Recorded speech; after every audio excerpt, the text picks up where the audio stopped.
Assalamualaikum warahmatullahi wabarakatuh.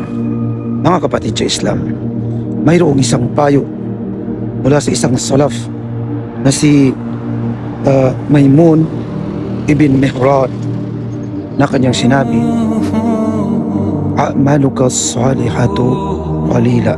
Sabi niya, "Faj'alha sadiqatan wa khalisah."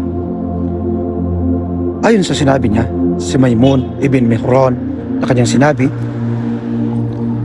ang iyong mga mabubuting gawain ay napaka-kaunti lamang. Kaya't gawin mo itong makatotohanan at dalisay. Subhanallah, mga kapatid sa Islam, tunay nga na ang ating mga mabubuting gawain ay napaka-kaunti lamang kung ikukumpara mo sa ating mga gawaing pagkakasala.